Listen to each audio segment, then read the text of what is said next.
ನಮಸ್ಕಾರ ಸ್ನೇಹಿತರೆ, ಇದೊಂದು ರೈತರಿಗೆ ಗುಡ್ ನ್ಯೂಸ್ ಅಂತಲೇ ಹೇಳ್ಬೋದು. ಯಾಕಂದರೆ ಸ್ನೇಹಿತರೆ, ರೈತರ 2 ಲಕ್ಷ ರೂಪಾಯಿ ಸಾಲ ಮನ್ನಾ ಮಾಡೋಕ್ಕೆ ನಮ್ಮ ಗೌರ್ಮೆಂಟ್ ಸರ್ಕಾರ ಅಂದರೆ ಕರ್ನಾಟಕ ಸರ್ಕಾರ ಮುಂದಾಗಿದೆ ಸ್ನೇಹಿತರೆ. ಈ ಒಂದು ಸಾಲ ಮನ್ನಾ ಯಾವ್ಯಾವ ಬ್ಯಾಂಕಿನಿಂದ ಸಾಲ ಮನ್ನಾ ಆಗಿರುತ್ತೆ, ಯಾವ್ಯಾವ ರೈತರಿಗೆ ಅದೊಂದು ಶುಭ ಸುದ್ದಿ ಆಗಲಿದೆ, ಹಾಗೆ ಎಲ್ಲ ರೀತಿಯ ಸಂಪೂರ್ಣ ಮಾಹಿತಿಯನ್ನು ತಿಳಿಸ್ಕೊಡ್ತೀನಿ. ಆದಷ್ಟು ವಿಡಿಯೋನ ಸ್ಕಿಪ್ ಮಾಡಿದೆ ಕೊಂಡು ನೋಡಿ ಸ್ನೇಹಿತರೆ. ಹಾಗೆ ಏನಾದರೂ ಯಾರು ಹೊಸಬರು ನಮ್ಮ ವಿಡಿಯೋನ ನೋಡ್ತಾ ಇದ್ದರೆ ಹಾಗೆ ನಮ್ಮ ಚಾನಲ್ಗೆ ಸಬ್ಸ್ಕ್ರೈಬ್ ಮಾಡ್ಕೊಳ್ಳಿ, ಪಕ್ಕದಲ್ಲಿರ್ತಕ್ಕಂಥ ಬೆಲ್ ಐಕಾನ್ ಕೂಡ ಕ್ಲಿಕ್ ಮಾಡಿ ಅಂತ ಪ್ರೆಸ್ ಮಾಡ್ಕೊ ಸ್ನೇಹಿತರೆ. ಯಾಕಂದರೆ ನಾವು ಬಿಡ್ತಕ್ಕಂಥ ಹೊಸ ಹೊಸ ವಿಡಿಯೋಗಳು ನಿಮಗೆ ತಟ್ಟೆ ನೋಟಿಫಿಕೇಶನ್ ಮುಖಾಂತರ ಎಲ್ಲಕ್ಕಿಂತ ಮುಂಚೆ ಬಂದು ತಲುಪುತ್ತೆ ಸ್ನೇಹಿತರೆ.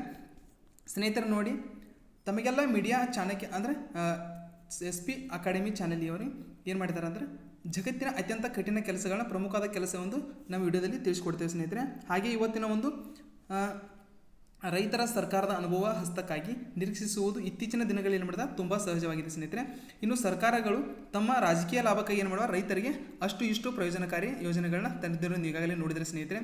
ಯಾವ ಗೃಹಲಕ್ಷ್ಮಿ ಯೋಜನೆ ಆಗಿರ್ಬೋದು, ಯುವ ನಿಧಿ ಆಗಿರ್ಬೋದು, ಮತ್ತು ಹಾಗೆ ಗೃಹ ಜ್ಯೋತಿ ಆಗಿರ್ಬೋದು, ಇತರೆ 5 ಗ್ಯಾರಂಟಿಗಳನ್ನು ಕೊಟ್ಟು ರೈತರಿಗೆ ಫ್ರೀ ಬಸ್ ಮಾಡಿದ್ದಾರೆ. ಹಾಗಾಗಿ ಭಾಳಷ್ಟು ರೈತರಿಗೆ ಅನುಕೂಲಕರ ವಿಷಯವಾಗಿದೆ. ಹಾಗೆ ಈಗ ಒಂದು 2 ಲಕ್ಷ ರೂಪಾಯಿ ಸಾಲ ಮನ್ನಾ ಕೂಡ ಅಂತ ಹೇಳಿದ ಮಂಜೂರಾಗಿ ನೀಡಿದ್ದಾರೆ ಸ್ನೇಹಿತರೆ. ಹಾಗೆ ಸ್ನೇಹಿತರೆ, ಇದೀಗ ತೆಲಂಗಾಣ ಸರ್ಕಾರವು ತನ್ನ ರಾಜ್ಯದ ರೈತರಿಗೆ ಏನು ಮಾಡಿದ್ರೆ ಭರ್ಜರಿ ಸಿಹಿ ನಿಧಿಯನ್ನು ನೀಡಿದೆ ಸ್ನೇಹಿತರೆ. ಹೇಗೆಂದರೆ ರೈತರಿಗೆ 2 ಲಕ್ಷ ರೂಪಾಯಿ ಏನು ಮಾಡಿದ್ರೆ ಸಾಲವನ್ನು ಮನ್ನಾ ಮಾಡಿದ್ದಾರೆ. ಅದಲ್ಲದೆ ರೈತರಿಗೆ ಪ್ರತಿ ವರ್ಷ 15,000 ರೂಪಾಯಿ ಏನು ಮಾಡಿದ್ರೆ ಧನ ಸಹಾಯ ಅಂತ ತೆಲಂಗಾಣ ಸಚಿವ ಸಂಪುಟ ಸಭೆಯಲ್ಲಿ ಏನು ಮಾಡಿದ್ರೆ ತಿಳಿಸಿದ್ದಾರೆ. ಹಾಗೆ ಏನು ತೆಲಂಗಾಣದ ರಾಜ್ಯದ ಮುಖ್ಯಮಂತ್ರಿ ಆಗಿರ್ತಕ್ಕಂಥ ರೇವಂತ್ ರೆಡ್ಡಿ ಅವರು ಈ ಒಂದು ಕಾರ್ಯವನ್ನು ನಿರ್ವಹಿಸಿದ್ದಾರೆ.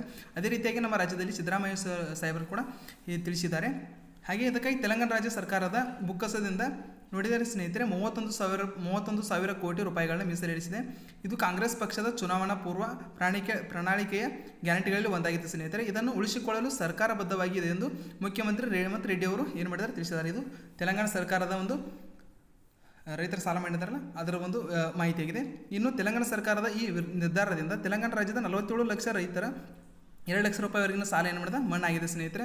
ಅದರ ಜೊತೆಗೆ ವರ್ಷಕ್ಕೆ 15,000 ರೂಪಾಯಿ ಸಹಾಯಧನ ಕೂಡ ನೀಡಿದ್ದಾರೆ. ಅದು ಕೂಡ ರೈತರಿಗೆ ಬಂದು ತಲುಪಿದೆ ಸ್ನೇಹಿತರೆ. ಇನ್ನು ತೆಲಂಗಾಣ ಸರ್ಕಾರದ ಈ ನಿರ್ಧಾರದಿಂದ ತಮ್ಮ ರಾಜ್ಯದ ರೈತ ಸಂಘಟನೆಗಳ ರೈತರ ಸಾಲ ಮನ್ನಾವನ್ನು ಮಾಡಕ್ಕೆ ಆಗ್ರಹಿಸಿದೆ ಸ್ನೇಹಿತರೆ. ಅದರಂತೆ ರಾಜ್ಯ ಸರ್ಕಾರಕ್ಕೆ ಮನವಿ ಕೂಡ ಸಲ್ಲಿಸಲು ಮುಂದಾಗಿದೆ ಸ್ನೇಹಿತರೆ. ನಮ್ಮ ರಾಜ್ಯದಲ್ಲಿ ಕೂಡ ಈ ಒಂದು 2,000 ರೂಪಾಯಿ ಅಂದರೆ 2 ಲಕ್ಷ ರೂಪಾಯಿ ಸಾಲ ಮನ್ನಾ ಮಾಡೋಕ್ಕೆ ಅವಕಾಶನ ಕೊಟ್ಟಿದೆ ಸ್ನೇಹಿತರೆ. ಈಗಾಗಲೇ ಅದರ ಒಂದು ಚರ್ಚೆ ಕೂಡ ನಡೆದಿದೆ. ಇನ್ನೇನು 2-3 ತಿಂಗಳಲ್ಲಿ ರಾಜ್ಯದ ರೈತರ ಎಲ್ಲ 2 ಲಕ್ಷ ರೂಪಾಯಿ ಸರ್ಕಾರ ಸಾಲ ಮನ್ನಾ ಏನು ಮಾಡ್ತಾರೆ ಬ್ಯಾಂಕ್ಗಳ ಸಾಲ ಮನ್ನಾವನ್ನು ಮಾಡಕ್ಕೆ ನಿರ್ಧರಿಸಿದೆ. ಈ ಒಂದು ಮಾಹಿತಿ ಇಷ್ಟವಾದಲ್ಲಿ ಲೈಕ್ ಮಾಡಿ, ನಿಮ್ಮ ಸ್ನೇಹಿತರು ಕೂಡ ಶೇರ್ ಮಾಡಿ. ಏನಾದರೂ ತಪ್ಪು ತಿಳಿದರೆ ಕಾಮೆಂಟ್ ಮುಖಾಂತರ ತಿಳಿಸಿ. ಮತ್ತೆ ಸಿಗೋಣ ಸ್ನೇಹಿತರೆ ಮುಂದಿನ ವಿಡಿಯೋದಲ್ಲಿ. ಧನ್ಯವಾದಗಳು.